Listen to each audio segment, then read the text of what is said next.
अरे ये क्या, आप अचार के साथ रोटी क्यों खा रहे हैं भैया? आपके पास कोई सालन नहीं है, कोई दाल, कोई सब्जी वगैरह? अरे साहब जी, ये अचार ही मेरे लिए काफ़ी है। सब्ज़ी दाल की मुझे क्या ज़रूरत। बल्कि ये रोटी भी मैंने खुद ही बनाई है, जैसी भी सूखी रूखी बनती है उससे ही अपना काम चला लेता हूँ।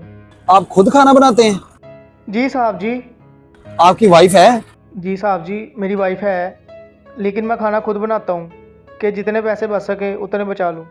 भैया मुझे आपकी समझ नहीं आ रही, आपकी वाइफ है तो आप खुद क्यों खाना बनाते हैं, वो क्यों नहीं बना के देती? असल में साहब जी, पिछले 3 महीने से मेरी वाइफ बीमार है, इसी वजह से खाना मैं खुद ही बनाता हूँ। जैसा ही बनता है खा लेता हूँ, और इसी वजह से मेरे 4 पैसे भी जुड़ जाते हैं और पेट भी भर जाता है। पैसे जुड़ जाते हैं मतलब? वो असल में डॉक्टर ने बोला है कि मेरी बीवी का इलाज होना है तो उसके लिए पैसे चाहिए। तो साहब जी, जितना हो सकता है मैं उतने पैसे बचाने की कोशिश करता हूँ ताकि घर वाले के इलाज के लिए पैसे जोड़ सकूं।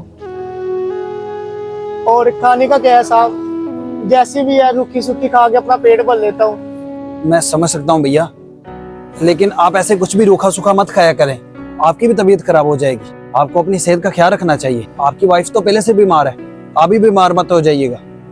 मुझे देखकर अच्छा नहीं लग रहा। रुके, मैं आपके लिए कुछ खाने को लाता हूँ। अरे नहीं साहब, अब तो ऐसे खाने की आदत हो गई है।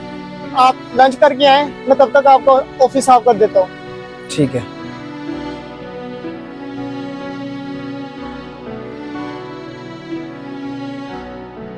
जल्दी जल्दी साफ कर लेता हूँ, बॉस आते ही होंगे।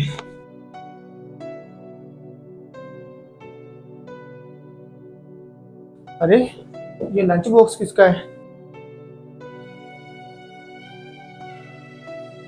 अंकल, आप बहुत अच्छे इंसान हैं। अल्लाह करे आपकी बीवी जल्दी ठीक हो जाए।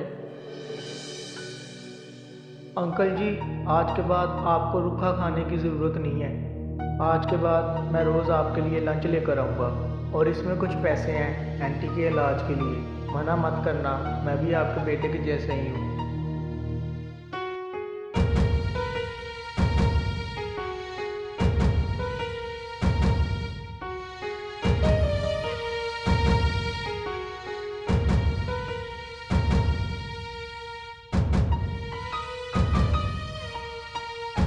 साहब, साहब ये आपने क्या कर दिया?